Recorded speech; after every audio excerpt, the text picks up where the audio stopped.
So I've never made a game before. I tinkered with it when I was a kid using Game Maker Studio and then eventually into Unity, but it was just a bunch of half-finished projects because I could never focus as a kid. And I had on and off 3D modeled pretty much since I was 9 or 10 all the way up until now, and I'm 29. But I'd never really done anything with the models.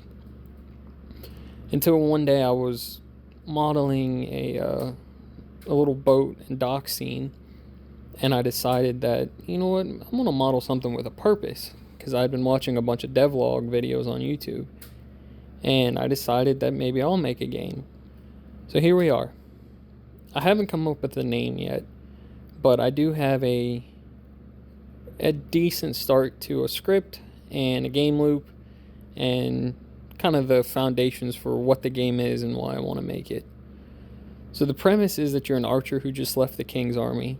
During your travels across the land, you stumble across a village. The village bowyer had recently died of plague, and the town desperately needs a new one. Although skilled with the bow and arrow, you do not have any experience bowyering, but you agree to take on this old role. The town is willing to offer you the old bowyer's home and workshop a ways out in the woods if you agree to take it. Learn to fell trees, process lumber, tiller, carve, and shape your bows. From the first crude flat bow all the way to a masterwork penobscot, start your bow building legacy. The scope is already pretty big, but I think as I've gone on and started working on this, I've managed to narrow it down. My biggest inspiration behind making this is the fact that I love archery. I've made my own bow before. I've made a couple bows before, shot them, hunted with them. I love it.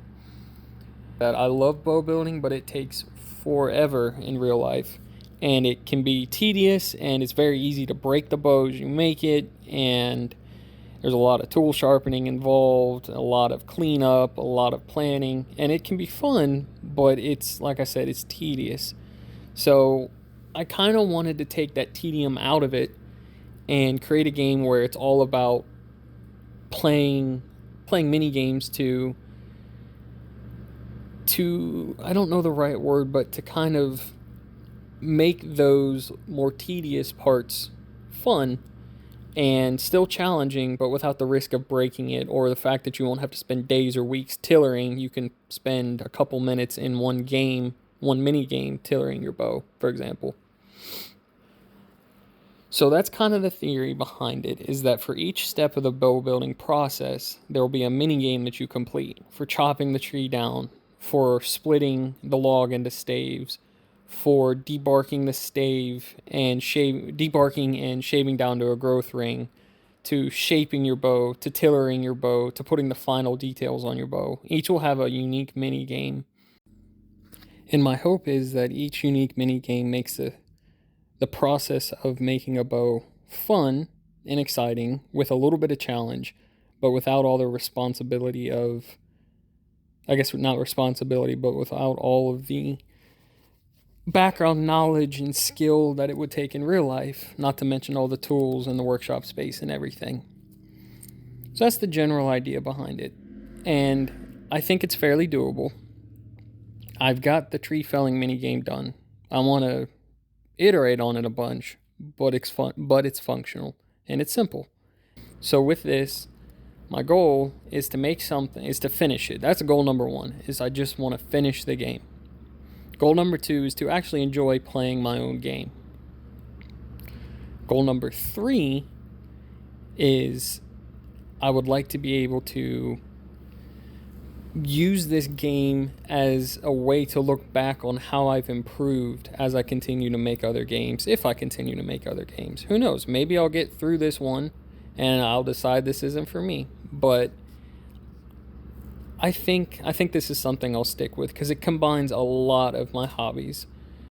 Lastly, I'm going to talk a little bit about my branding, or I don't even want to call it a studio because it's just me and I'm tinkering and this is just a hobby. Like, I'm not trying to do this professionally or anything. I'm just enjoying the process and enjoying hopefully making something that I can finish. But I want to talk a little bit about the name and where it came from. So as a kid, I had really floofy hair. It just always dried when I got out of the shower real fluffy. and my dad would always call me Q-Tip.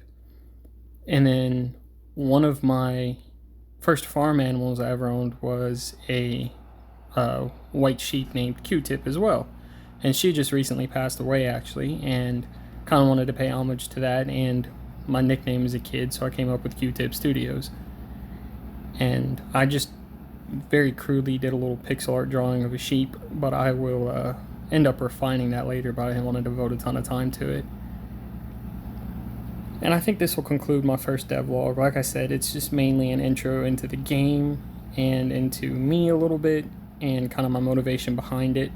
The next one will be a lot longer. I'm going to dive more into the features, a little bit more into the game loop, a little bit more into some of the assets and the style, and just more game-specific stuff. So if you're watching this and listening to this, I hope you enjoyed it, and thanks for tuning in.